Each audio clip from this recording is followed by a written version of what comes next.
Just after the campfire, water on the ridge showed signs of contamination. Action News Now reporter Christina Vitale spoke with the Paradise Irrigation District and Del Oro Water about making sure people are getting clean, safe water. It was overwhelming. It just seemed like, what do we do here? PID Field Superintendent Jim Ladrini said after the campfire, their system had thousands of leaks, nothing any chemist or water department has ever seen. So what do you do with empty reservoirs and tanks? How do you operate a system? So the unknown, daunting. Then you have to sit down and realize this hasn't happened before, so we're going to write the book. And so we started writing the book. Through trial and error, PID created a plan built on listening to the people. People in standing homes, I know I'm not drinking the water, I just need to flush the toilet. Or they were so grateful, they came into my office, thank you, I can flush a toilet. That's a whole different level of thinking about water.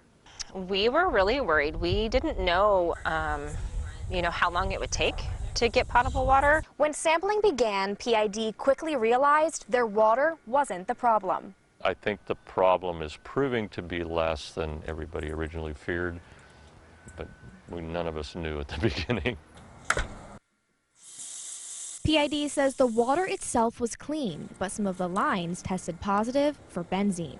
We are the only house on the street, and so I know that these laterals that are connected to this service line possibly have that contamination in them. Ladrini said burned properties had the most contamination.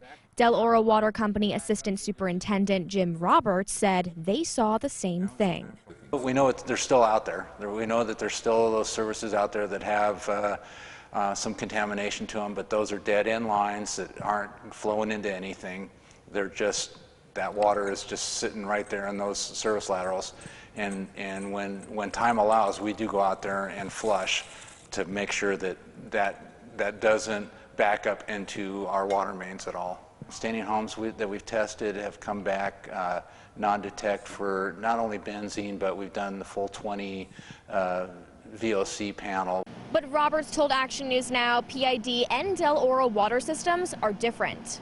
We went around and we're flushing all of our services from top to bottom, and then as soon as we got done flushing the last empty service, we went around and started all over again. And we did this for, like I say, depending on which water system, 4 to 5 times. I feel very relieved that our water is good and fresh and wholesome and good to drink and good to bathe in, good to cook in. It's such a relief because it's different than it is in Paradise, and I understand the anxiety that comes with that. But we're on a different water system, and I feel very good about our water up here. PID chose a different method and a different path. We felt that that was the best thing for our water system and for the users of our water system. Sean Shingler lost his home in the fire and plans to rebuild. The most encouraging thing for me is I was driving down the road here to meet you, and just seeing all the different PID little road construction signs there with PID on it, and seeing the backflows underneath them. That just means people are wanting to spend the money for the backflows to start the construction process.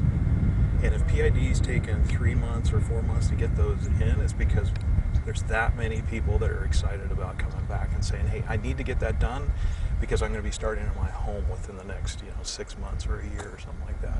When you see that many of them out there, oh my gosh, that's exciting to see people saying, yep, I want to be back up on the ridge. Everybody's been worried about whether the water's potable. We are getting a lot of questions when people come to the door now and say, do you really have good water?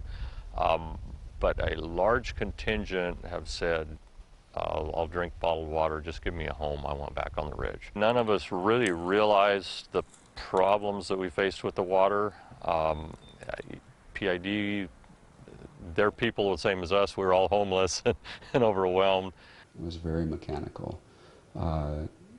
To separate what needed to be done in the moment to what I would ultimately learn and continue to learn today. Ladrini says he gets tons of calls, simple things like flushing a toilet or watering your lawn. However, it was one story that really stood out. Tears filled his eyes, and he said, "I just want to come home. I just want to come home." He was tired of living in an RV to where his wife could hardly walk up the stairs. He was really the straw that broke the camel's back for me, that made me realize that this wasn't about recovering a water system.